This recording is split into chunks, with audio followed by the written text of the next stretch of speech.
ఒక చాలా సీరియస్ ప్రశ్న వేధిస్తూ ఉంటుంది. ఒకనాడు ఎప్పుడో చూస్తే 5-6 గ్రామాలకు ఒక్కళ్ళో వేలాది మందిలో ఒక్కళ్ళో పిల్లలు పుట్టిన కేసులు ఉండేవి. మరి ఇవాళ చూస్తూ ఉంటే ఎలా ఉందంటే, ఎంతమందో మన కుటుంబాల్లో పిల్లలు లేరండి అని సంతాన సాఫల్యత కేంద్రాల చుట్టూ తిరగడం మనం చూస్తూ ఉన్నాం.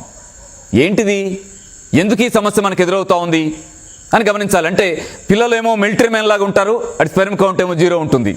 పిల్లలు అద్భుతంగా ఉంటారు, బొమ్మల్లాగా ఉంటారు, వాళ్ళు బొమ్మల్లాగే ఉంటారు. PCOD problem, menses irregular.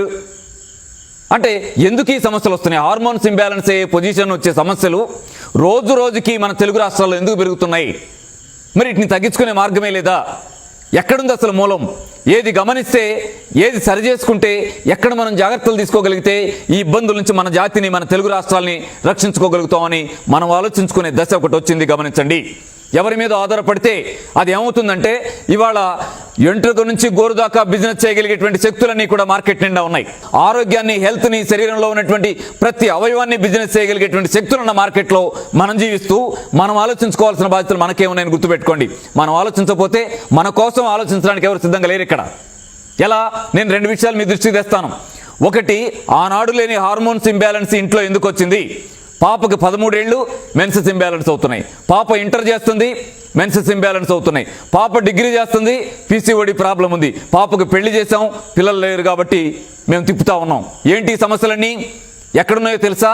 ఇవాళ అన్నం పళ్ళెంలోనే పిల్లల్ని, జీవితాలని శాసించగలిగేటువంటి విషయాలన్నీ కూడా చేరున్నాయని గమనించగలిగితే మాత్రమే మనం బాగుపడగలుగుతాం, దీని నుంచి సరి చేసుకోగలుగుతాం. ఎక్కడుంది అన్నం పళ్ళెంలో విషయం? పిల్లలకి ఇంత దారుణమైన విషయం ఎక్కడి నుంచి వస్తూ ఉంది? ఎక్కడి నుంచి వస్తూ ఉందంటే, నేను 3 విషయాలు గుర్తు చేస్తాను చూడండి. 1, మీరు కోడిగుడ్డు తింటున్నారా లేదా? 2, మీరు కోడి మాంసం తింటున్నారా లేదా? 3, మీరు చేపలు తింటున్నారా లేదా? అంటే దీని అర్థం ఏంటి అంటే, కోడి గుడ్డు తినొద్దు, కోడి మాంసం తినొద్దు, చేప తినొద్దునే. తరతరాలుగా తెలుగు జాతిలో ఎక్కడ, ఆంధ్రప్రదేశ్, తెలంగాణలో చేపలు, గుడ్లు మనం తినలేదా? మరి ఏమంటున్నావు? ఏమంటున్నానంటే, తాతయ్య తిన్న కోడిగుడ్డు తింటే ఏం కాదు, ఇవాళ తింటుంది అదేనా? నాన్న తిన్న కోడి మాంసం తింటే ఏం కాదు, ఇవాళ తింటుంది అదేనా? మన పెద్దవాళ్ళు తిన్న చేపలు తింటే ఏం కాదు, ఇవాళ తింటున్నాయి అయ్యేనా? జల్ల పిల్లలు, రొయ్య పిల్లలు, బురద మట్టలు అవేనా మనం తింటున్నాం? కాదే. ఏం తింటున్నాం? ఇవాళ కోడిగుడ్లు మెరుస్తున్నాయి బంగారు బంతుల్లాగా కొట్ల నిండా. కానీ ఎక్కడేవి అని చూస్తే, ఆ గుడ్డు పెట్ట మొదలెట్టిన కోడి చచ్చిపోయేదాకా వరుస పెట్టి గుడ్లు పెడతా ఉంది. ఎలా? జీన్ మాడిఫైడ్ చేస్తే, హార్మోన్స్ ఇంబ్యాలెన్స్ చేస్తే గుడ్లు పెడతా ఉంటే అవి తెచ్చి తింటున్నాం. పిల్లలకి హార్మోన్స్ ఇంబ్యాలెన్స్ అవ్వవా? మన కోడి గుడ్డేనా అది? మన కోడి పెడితే 10 గుడ్లు పెట్టుద్ది, తర్వాత పొదుగుద్ది. ఇది పొదగదండి. ఎందుకంటే హార్మోన్స్ ఇంబ్యాలెన్స్ అయ్యేటువంటి పద్ధతిలో తయారైన కోడది. ఆ గుడ్డు తెచ్చి పిల్లలకి తినిపిస్తే చిన్నప్పటి నుంచి హార్మోన్స్ ఇంబ్యాలెన్స్ అయ్యే బేస్ మనం ప్రిపేర్ చేసినట్టు అవ్వదా? మరొకటి గమనించండి. కోడి మాంసం తింటున్నాం, ఆదివారం చికెన్ ఉంటుంది అంటున్నాం. ఏం చికెన్ అది? తాతయ్య తిన్న చికెనా, నాన్న తిన్న చికెనా? కాదది వీళ్ళు తయారు చేసిన చికెన్. ఎలా తయారైంది? నెల రోజుల కోడి పిల్లని చూస్తే మనకేమనిపిస్తుంది అంటే, అది కీస్ అంటూ ఉంటే కాస్త బియ్యం వేద్దామా అనిపిస్తుంది, కానీ జాలిగా కోసుకొని తిందాం అనిపిస్తుందా? మరి దీన్ని ఎలా తింటున్నాం? ఇది నెల రోజులకే 2 కేజీలు అవుతుంది. నెల రోజులకి 2 కేజీలు ఎట్లా అయిందంటే, దాన్ని పుట్టుకలోనే జీన్ మాడిఫై చేశారు. ఆ తర్వాత హార్మోన్స్ ఇంబ్యాలెన్స్ అయ్యే మందులు దానికి ఇచ్చారు. ఏమైపోయింది? నెల రోజుల్లోనే 2 కేజీలు 3 కేజీలు లావైపోతా ఉంది. దాన్ని కోడి మాంసం తెచ్చుకొని తింటా ఉన్నాం. హార్మోన్స్ ఇంబ్యాలెన్స్ అయ్యేటువంటి పద్ధతిలో పెరిగిన మాంసాన్ని, మందుని మనం పిల్లలకి ఆదివారం పెడితే అవి తిన్న పిల్లలు ఏమైపోతారు? Hormones imbalance అయిపోవా? పళ్ళెంలో విషం ఉందా లేదా? మీరు గమనించండి. చెరువుల్లో చేప పిల్లలు పోస్తున్నారు. వీళ్ళు 300 చేప పిల్లలు పోస్తారు, సంవత్సరం తర్వాత పడతారు. 301 వస్తుంది, అక్కడి నుంచి 300 వస్తాయి. 1-2 చచ్చిపోతే 2 మైనస్ అవుతాయి, కానీ ఒక్కటి కూడా ప్లస్ అవ్వదు. ఎందుకు? అవి ఇంతింతలాగా అయిపోతాయి, కానీ ఒక్కటి కూడా పిల్ల చేయదు చేప. గుడ్లుంటాయండి, కోస్తే గుడ్లుంటాయి, క్యాన్సర్ కుప్పల్లాగా గుడ్ల కుప్పలన్నీ ఉంటాయి, ఒక్క గుడ్డు కూడా పిల్ల కాదు. అలాంటి జీన్ మాడిఫైడ్ చేపలని తెచ్చి పిల్లలకు పెడితే మన పిల్లలు ఏమైపోవాలి? పిల్లలేమో స్పెర్మ్ కౌంట్ 0, ఇంకో పిల్లలేమో పీసీఓడి ప్రాబ్లం. ఎంత మామూలైపోతా ఉంది. దీన్ని ఎదుర్కోగలిగే స్థితి మనకు రావాలి. ఎదుర్కోవాలంటే ఏం చేయాలి? బజార్ మీదకి వెళ్ళి ధర్నా చేయాలా? కాదమ్మా. ఆ గుడ్లు ఇంట్లోకి రావద్దు, ఆ కోడి ఇంట్లోకి రావద్దు, ఆ చేప ఇంట్లోకి రావద్దు. నేచురల్గా పెరిగే గుడ్డు, నేచురల్గా పెరిగే చేప, నేచురల్గా ఉండేటువంటి కోడి మీరు తినండి. ఆనాడు ఏం కాల, ఈనాడు కూడా ఏం కాదు. మనలో చాలామంది కడుపులో నొప్పితో, కడుపులో మంటతో, గ్యాస్ ప్రాబ్లంతో ఇలా ఇబ్బంది పడుతూ ఉంటాం. చాలామంది చాలా బాధపడుతూ ఉంటారు. అయితే దీనికి ఆటోమేటిక్గా మన వాళ్ళకి ఏం అలవాటు అయిపోయిందంటే, చాలా కాలం ఇబ్బంది ఉండటం వల్ల సీనియర్ పేషెంట్ చాలా తెలివితో ఉంటాడంటారే, అలా డాక్టర్ దగ్గరికి వెళ్లకుండా కూడా టాబ్లెట్ వేసుకోవడం కూడా తెలిసిపోయింది మనకి. జెంటాక్, ర్యాంటాక్, ఓంప్రజోల్, ఓమెజు, ఆ లిస్ట్ అంతా బట్టికి వచ్చేసి కాస్త అనీజీ అనిపోయాగానే ఒక టాబ్లెట్ తీసుకొని మింగేటువంటి పరిస్థితులు మనం ఉన్నాం. అయితే ఆశ్చర్యం ఏంటంటే ఈ టాబ్లెట్స్ వేస్తూ ఉన్నా, ఆ క్యాప్సిల్స్ మింగుతూ ఉన్నా ఆ గ్యాస్ ట్రబుల్ పోవడంలా సంవత్సరాలు వేధిస్తూ ఉంది. ఎందుకని? దీనికి మరి పరిష్కారం లేదా? ఎంత బాధపడుతుంటారో, మరి ఎంతమంది సంవత్సరాలుగా బాధపడుతుంటారో, మరి ఇది ఎలా ఏమిటి అని గమనిస్తే దీనికి ప్రధానంగా 2 కారణాలు కనిపిస్తూ ఉన్నాయి. ఒకటి, ఆహార స్వీకరణలో ఉన్న లోపాలు ఈ గ్యాస్ ట్రబుల్ని, అల్సర్ని పెంచుతూ ఉన్నాయి.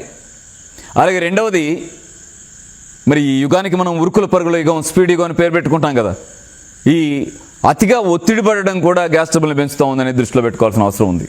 అంటే మానసికంగా పడే ఒత్తిడి కూడా గ్యాస్ ట్రబుల్ని పెంచుతూ ఉంది. అంటే మానసికంగా ఒత్తిడి పడితే గ్యాస్ ట్రబుల్ పెరుగుతుందా? పెరుగుతుంది. చాలామంది మిత్రులను గమనిస్తే ఎప్పుడైతే కాస్త ఆవేశపడతారో, బాధపడతారో, ఒత్తిడికి గురవుతారో, ఆ తర్వాత వాళ్ళు 3-4 రోజులు బాధపడటం గమనిస్తూ ఉంటాం. గ్యాస్ ఫామ్ అయ్యి కడుపులో మంట వచ్చి, నొప్పి వచ్చి బాధపడటం గమనిస్తూ ఉంటాం. అంటే మనసుకి, జీర్ణ వ్యవస్థకి మధ్య అంత దగ్గర సంబంధం ఉంటుందండి. అట్లాగే మరొకటి ఏమిటంటే, ఆహార స్వీకరణలో ఉన్న లోపాలు కూడా గ్యాస్ ట్రబుల్కి కారణం అవుతూ ఉన్నాయి. టైంకు తినకపోవడం, ఆ టైం తర్వాత తప్పి తినే టైంలో కూడా ఏమవుతుందంటే హార్డ్ ఫుడ్స్ అవ్వడం, ఇవి కూడా చాలా ఇబ్బంది పెడతా ఉన్నాయి. ఉదాహరణకి హార్డ్ ఫుడ్ అంటే హోటల్కి వెళ్ళి తింటే, బిర్యానీ తింటేనే హార్డ్ ఫుడ్ అని కాదండి. ఇప్పుడు వేపుడు కూరలు తినడమో, కాస్త ఆయిల్, ఆ మసాలాలు ఎక్కువ ఉన్నటువంటి కూరలు తినడమో, చింతపండు కాస్త రెగ్యులర్గా కూరల్లో ఉండడమో, ఇలాంటివన్నీ కూడా జీర్ణ వ్యవస్థను దెబ్బతీసేవిగా ఉన్నాయి. ఈ గ్యాస్ ట్రబుల్ ఎప్పటికీ తగ్గకుండా చూడగలిగేటువంటి అద్భుతమైనటువంటి నెగిటివ్ మెటీరియల్ ఏంటది? టీలు, కాఫీలు. కాస్త పొద్దున లేవగానే ఏమంటామంటే మనల్లో ఒక టీ తాగొస్తే, కాస్త బిస్కెట్ నంచుకొని టీ తాగితే ఏదో ఒక మన మంచి అలవాట్లాగా అలవాటైపోయింది. కానీ లోపలికి వెళ్ళిన కాఫీ కానీ టీ కానీ ఏం చేస్తుంది? జీర్ణ వ్యవస్థను దెబ్బతీస్తూ ఉంది. అంటే ఒత్తిడి దెబ్బతీస్తూ ఉన్నాయి, ఆహారపు అలవాట్లో ఉన్న లోపాలు దెబ్బతీస్తూ ఉన్నాయి, ఈ టీ కాఫీలు దెబ్బతీస్తూ ఉన్నాయి. ఇవన్నీ కలిపి ఏం చేస్తున్నాయి అంటే సాధారణం అయిపోవటం వల్ల గ్యాస్ ట్రబుల్ కూడా సాధారణమైంది. అది సాధారణం కాదు. ఎంత బాధపడుతున్నారో, ఎంత బాధపడుతున్నాయో బాధపడే వాళ్ళకి తెలుసు మిత్రులారా.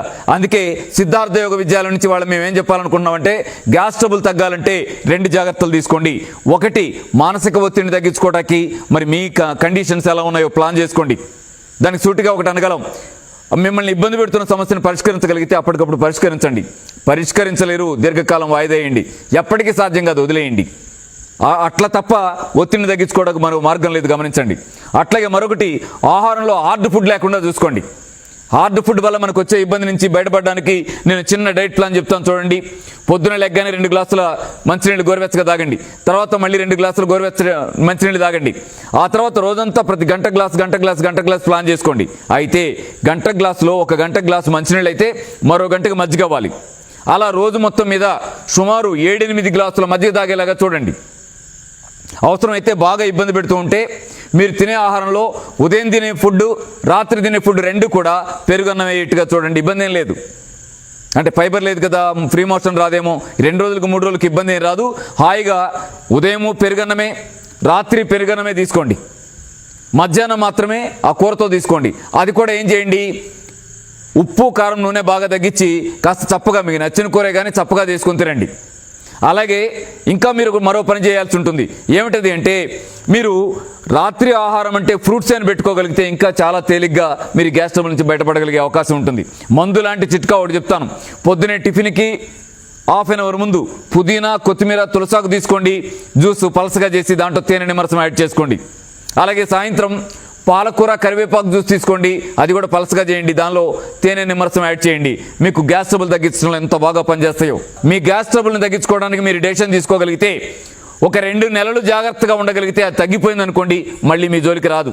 అలా కాకుండా టాబ్లెట్ మింగుదాంలే అనుకున్నారో, అది ఇన్ని సంవత్సరాల నుంచి వేధిస్తుంది, మరింత కాలం వేధిస్తుంది.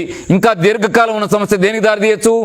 మనల్ని ఏదో పెద్ద మాట చెప్తారు, పేగుల్లో అదైంది, చిన్న పేగులో ఇదైంది, పెద్ద పేగులో ఇదైంది అని చెప్పంటే ఆ తర్వాత జీవితమే మిగలదు. ఆలోచించాలని, ప్రకృతి సహజ జీవన విధానంలోకి రావడం ద్వారా అల్సర్ నుంచి, గ్యాస్ ట్రబుల్ నుంచి మీరంతా దూరంగా ఉండి ఆరోగ్యకరమైన ఆంధ్రప్రదేశ్ని, ఆరోగ్యకరమైన తెలంగాణని సాధించుకోవడం కోసం కుటుంబాన్ని, ఇంటిని హాస్పిటల్గా, వంటగదిని మందుల షాపుగా, మనం తినే ఆహారమే ఔషధంగా మార్చుకోవాలని మనస్ఫూర్తిగా మిమ్మల్ని కోరుకుంటా ఉన్నాం.